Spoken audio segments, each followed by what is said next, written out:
दोस्तों ये बात है दिसंबर 2019 वुहान सिटी के अंदर एक केस रजिस्टर होता है जिसको आगे चल के कोविड-19 का नाम मिलता है। बेसिकली कोविड-19 जो है पाकिस्तान के अंदर इसका जो पहला केस आता है वो 26 फरवरी 2020 को आता है। तो कोविड ही एक मेन कॉज है हमारे मुल्क के अंदर online education, online marketing, online learning, vocal professional skills, ये जो भी चीज़ें आजकल हम ऑनलाइन सीख रहे हैं या इवन मेरा यूट्यूब चैनल आप देख रहे हैं तो ये भी समहाउ जो है ऑनलाइन इसका कोविड का ही काज है। क्योंकि कोविड-19 से पहले जो है हमारी जो रोज़मर्रा की ज़िंदगी थी उसके अंदर ऑनलाइन एजुकेशन के रिलेवेंट तो काफ़ी मतलब यूँ समझ लो 5% भी नहीं थी हमारी लाइफ में। हम ऑनलाइन मार्केटिंग से बहुत दूर थे, हम ऑनलाइन जो है ई लर्निंग से बहुत दूर थे। तो जब कोविड-19 आता है, जब मुल्क के अंदर लॉकडाउन लगता है, हम सब आइसोलेटेड होते हैं, तो फिर जो है एक ऑनलाइन एजुकेशन की, ऑनलाइन लर्निंग की, ऑनलाइन मार्केटिंग की, ऑनलाइन अर्निंग की पाकिस्तान के अंदर एक वेव आती है। उस वेव के बाद जो है हर एक इंसान या हर एक बंदा या बंदी जो है वो कोशिश करती है कि मैं ऑनलाइन जो है अपनी अर्निंग करूं, ऑनलाइन लर्निंग करूं। इवन आजकल जो है हम ऑनलाइन दूसरे बच्चों को या पूरे मुल्क के अंदर या इवन अब हम जो है फार अवे द बॉर्डर जो है हम अपनी सर्विसेज दे रहे हैं, वो फिर कुरान को सिखाना हो या फिर कुछ और हज़ार तरीके, तो ये सारी चीज़ें हम ऑनलाइन कर रहे हैं। ये सब हुआ क्यों? बिकॉज ऑफ कोविड-19। अगर कोविड-19 ना आता तो हम आज भी जो है वो 5-10% पे ही होते ऑनलाइन में सॉरी उसके अलावा हमारी कोई खास कंट्रीब्यूशन ना होती। तो ये कोविड-19 था जिसकी बदौलत हमने ऑनलाइन पे शिफ्टेड कर दिया। तो अब हमारा टॉपिक क्या है? Online education in Pakistan. मेरा कोविड-19 टॉपिक नहीं था, मैंने उसके बाद में जस्ट एक ब्रीफली इंट्रोडक्शन दे दिया था कि आपको पता हो कि पाकिस्तान में ऑनलाइन एजुकेशन या ऑनलाइन ई लर्निंग या ऑनलाइन व्हाटएवर ये सब कब आया। तो ये सब कुछ जो है फर्स्ट वेव जो कोविड-19 की आई थी उसके अंदर ये सब आ गया था। अब आते हैं अपने टॉपिक पे।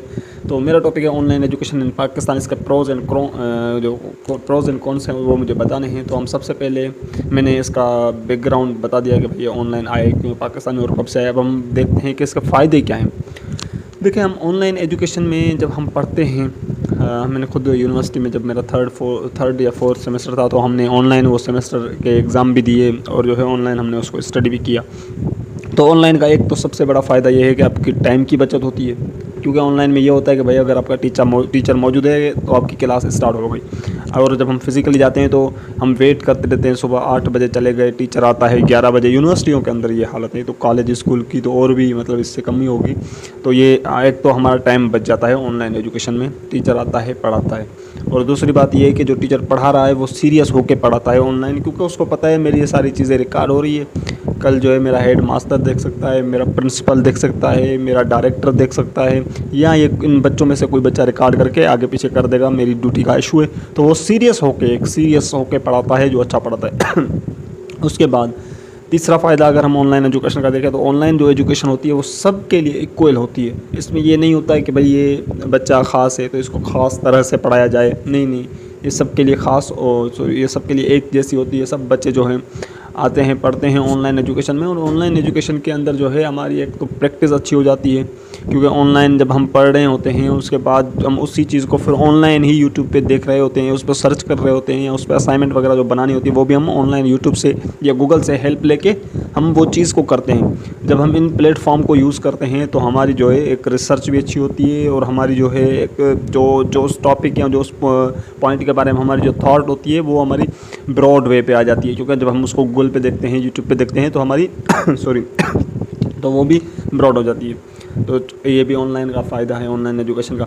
और सबसे बड़ा ऑनलाइन एजुकेशन का ये फ़ायदा है कि जिन बच्चों में कॉन्फिडेंस नहीं होता क्लास के अंदर, जो वो आप देखेंगे क्लास के बैक बेंचर होते हैं, जो पीछे बैठे होते हैं, जो बोलते भी नहीं हैं, ऑनलाइन एजुकेशन के अंदर उन बच्चों का कॉन्फिडेंस भी हाई होता है। आपको क्या लगता है कि ऐसे ही कैमरे के सामने आके बैठना ईजी नहीं है? ये मुश्किल होता है, मेरे खुद के लिए मुश्किल होता है। अभी तो मैं वीडियो बना रहा हूँ, देखो अल्हम्दुलिल्लाह। तो ये सारी चीज़ें मुश्किल होती है, लेकिन जब वो बच्चा जिसकी कॉन्फिडेंस लेवल ज़मीन के नीचे होती है, वो जब ऑनलाइन क्लासेस लेता है तो उसमें भी प्रोग्रेस आती है, इम्प्रूवमेंट आती है। तो हम यूँ कह सकते हैं कि आपकी ऑनलाइन एजुकेशन जो है आपके कॉन्फिडेंस को बिल्ड करती है। उसके बाद तो ऐसे तो बहुत से फ़ायदे हैं ना ऑनलाइन एजुकेशन के। मैं अगर यहाँ पे बैठ के गिनवाऊँ आपको तो ये बहुत फ़ायदे हैं। तो ओवरऑल यही कहूँगा कि भाई जहाँ पे फ़ायदे होते हैं वहाँ पे थोड़े बहुत नुकसान या चैलेंजेस भी होते हैं। इससे नहीं होता कि यहाँ पे फ़ायदे हैं तो ये फ़ायदे ही होंगे, ऐसे नहीं होता है। तो फ़ायदों के साथ अपॉर्चुनिटीज़ के साथ चैलेंजेस भी साथ में आते हैं।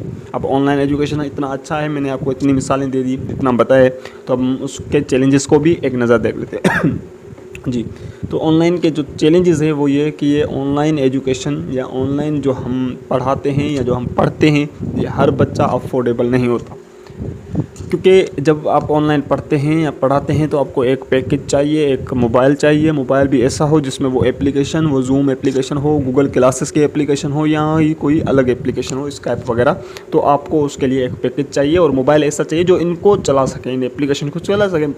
तो यूँ मान लें आपके पास जो है एक 20-22 हज़ार का मोबाइल हो, और अभी की रेंज में तो 20-22 का मोबाइल अच्छा नहीं मिलेगा, क्योंकि अभी मोबाइल के जो रेट्स हैं वो बढ़ गए हैं। तो आपके पास एक अच्छा मोबाइल होना चाहिए, उसके अलावा आपके पास एक मंथली जो है 3-4 हज़ार का पैकेज होना चाहिए।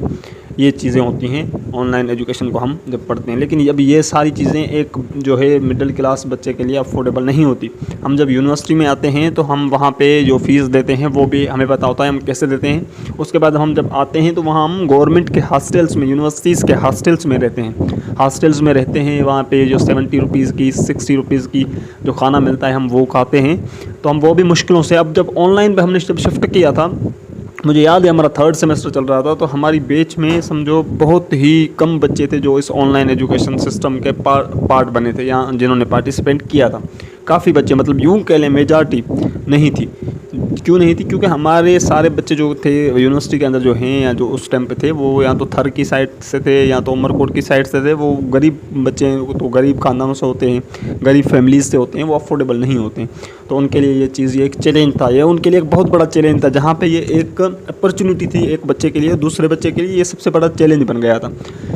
अच्छा, अगर कोई बच्चा कर भी लेता है, मोबाइल मैनेज हो गया, बाई पैकेज मैनेज हो गया, अब उसको एक दूसरा, अब देखो इसमें रूरल और अर्बन एरियाज़, आप इन दोनों एरियाज़ को देखें तो अर्बन एरियाज़ के जो बच्चे हैं उनके लिए तो ये ऑनलाइन एजुकेशन या ऑनलाइन लर्निंग या ऑनलाइन ई कॉमर्स वगैरह जो भी हैं, ये उनके लिए फ़ायदे में हैं। क्योंकि वो उनको ना तो वहाँ पे नेटवर्क की प्रॉब्लम होती है, ना ही कुछ और, क्योंकि वहाँ पे जो लाइट्स की भी प्रॉब्लम नहीं होती है अर्बन सिटीज़ के अंदर। और सबसे बड़ी बात ये है कि उनको जो वहाँ पे इंटरनेट की जो एक्सेसिबिलिटी मिलती है वो या तो PTCL की होती है या फाइबर की होती है। तो ये उनके लिए एक मतलब अच्छा टूल है। और वहीं उसी जगह पे अगर आप किसी रूरल एरियाज़ में देखें, जैसे फॉर एग्जांपल मान लें मैं डिस्ट्रिक्ट सांगड़ से, मिठो सो गाँव से हूँ, तो अब यहाँ पे देख लें, यहाँ पे ऐसी कोई सर्विसेज नहीं दी गई होती हमें, जो है ना PTCL हो या फ्लैश फाइबर हो, ऐसे कोई हमारे पास नेटवर्क की फैसिलिटीज़ नहीं है। और यहाँ पे जो जोंग हम इस्तेमाल करते हैं, मोबलिंग जो हम इस्तेमाल करते हैं, तो जोंग का तो आप पूछे ही ना, बिल्कुल मतलब 3rd क्लास नेटवर्क है। तो हमारे पास ये एरियाज़ भी जो है ना, हमारे पास ये भी एक बैरियर है ऑनलाइन एजुकेशन के अंदर पार्टिसिपेट करने में, ऑनलाइन पढ़ाने में या पढ़ने में, ये भी हमारे पास एक बैरियर है। और ये मेरे पास ही नहीं, ये सारे उन बच्चों के पास जो भी रूरल एरियाज से बिलोंग करते हैं, उनके पास ये चैलेंज तो होगा, 100% होगा। नेटवर्क की जो है नेटवर्क स्ट्रेंथ ना होना, नेटवर्क स्ट्रॉन्ग ना होना, ये प्रॉब्लम होता है। पहला प्रॉब्लम हो गया फिनेंशियल कैसे मोबाइल को परचेज़ करना हो या मोबाइल चेंज करना हो या मोबाइल के पैकेजेस। दूसरा प्रॉब्लम हो गया या चैलेंजेस हो गया नेटवर्क एक्सेसिबिलिटीज़ जो है वो रूरल एरियाज़ के अंदर बहुत ही जो है ना, आप खुद भी इस चीज़ को एक्सपीरियंस कर चुके होंगे। सिंध के अंदर आप रूरल एरियाज़ को कभी देखें तो वहाँ पे नेटवर्क एक्सेसिबिलिटीज़ नहीं होती है। तीसरा बड़ा चैलेंज ये होता है कि रूरल एरियाज़ के अंदर जो हमारे वालिदैन होते हैं, जो हमारे पेरेंट्स होते हैं, वो भी इस चीज़ को समझ नहीं पाते हैं। क्योंकि उनको लगता है यार ये मतलब कि ये कैसी एजुकेशन है, ये बच्चा क्या कर रहा है, हमने इसको पढ़ने के लिए एडमिशन दिलाई है, ये घर पे बैठे मोबाइल पे पढ़ रहा है, मोबाइल पे कैसे पढ़ा जाता है। तो मतलब उनका जो है ना एक इंटरेस्ट जो क्रिएट होता है कि भाई हमारा बच्चा पढ़ के कुछ किसी ऐसी जगह पे पहुँचे, जब वो बच्चों को इस एक्टिविटीज़ में देख रहा है, उसको लग रहा है कि भाई ये कुछ गलत ही कर रहा है, ये पढ़ नहीं रहा, ये मुझे दिखा रहा है।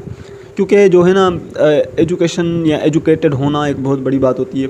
इस चीज़ को वो समझेगा जो थोड़ा बहुत तालीम याफ्ता हो। और जो है हमारे पास जो रूरल एरियाज़ के अंदर जो पेरेंट्स होते हैं, उनकी एजुकेशन बहुत ही मतलब यूँ समझो ना होने के बराबर होती है। तो वो इस चीज़ को समझ नहीं पाते हैं, वो इस कल्चर को प्रमोट नहीं करते हैं। जब मैं खुद एक दोस्त के अब्बू को समझा रहा था, बता रहा था, दिखा रहा था कि देखो मैं भी ये पढ़ाता हूँ, ये मेरा यूट्यूब चैनल है, ये सब कुछ है, लेकिन उसको ये समझ में नहीं आया। उसने कहा नहीं यार ऐसे थोड़ी होता है, हमारे टाइम पे ऐसे नहीं होता। अब वो क्या करते हैं, कंपेयर करते हैं अपने टाइम से। तो एक सबसे बड़ा चैलेंज ये होता है, इस वजह से वो क्या करते हैं, अपने बच्चों के मोबाइल या पैकेजेस वगैरह कराते भी नहीं हैं। वो इन्वेस्ट नहीं, नहीं करते हैं, क्योंकि उनको ये न्यू कल्चर जो है, न्यू सिस्टम जो है वो समझ नहीं आ रहा। तो ये एक सबसे बड़ा चैलेंज है। मतलब अब अगर हम ओवरऑल कंक्लूड कर दें तो जो हमारे जो चैलेंजेस हैं उनमें ये है कि भाई चैलेंजेस अर्बन और रूरल एरियाज़ दोनों के बेस पे हैं। अर्बन एरियाज़ में जो है चैलेंज जो है हमारे पास वो थोड़ा सा जो है ना कम चैलेंज है, लेकिन रूरल एरियाज़ के अंदर यूँ समझो कि एक माउंटेन ऑफ चैलेंजेस हैं हमारे पास ऑनलाइन एजुकेशन को एक्सेप्ट करने में या उस पर काम करने में। तो आज की वीडियो में ये सब कुछ था। हमारी वीडियो बहुत बड़ी बन गई है, इसमें काफ़ी चीज़ें हैं जो मैंने स्किप की हैं, वो इंशाअल्लाह हम किसी और वीडियो में कवर करेंगे। और मेरे चैनल को सब्सक्राइब करें यार, चैनल की सब्सक्रिप्शन जो है वो बढ़ नहीं रही, हम इतने टाइम से मेहनत कर रहे हैं, हमारे चैनल को सब्सक्राइब करें, वीडियो पूरी देखा करें प्लीज़। और सबसे बड़ी बात, इस ऑनलाइन एजुकेशन के सारे मेरे पास जो है ना, मैंने एक PDF बनाई है, उसके अंदर मैंने चैलेंजेस बताए हैं और अपॉर्चुनिटीज़ बताई हैं और इसकी इंट्रोडक्शन बताई कि ऑनलाइन एजुकेशन की वेव पाकिस्तान में कब आई, कैसे आई। तो अगर ये आपको चाहिए तो कमेंट कर दें, इंशाअल्लाह हम आपको इसके जो है ना नोट्स प्रोवाइड कर देंगे। हमारी व्हाट्सअप पे कम्युनिटी बनी हुई है मेरी, मैं उसकी लिंक भी लगा दूंगा, कोशिश करके या आप मुझे मैसेज कर लें या कमेंट कर लें, वो आपके साथ शेयर कर दूँगा, वो ज्वाइन करें, वहाँ पर आपको ये काफ़ी सारे नोट्स मिल जाएंगे। थैंक यू सो मच, अपना बहुत सारा ख्याल रखें।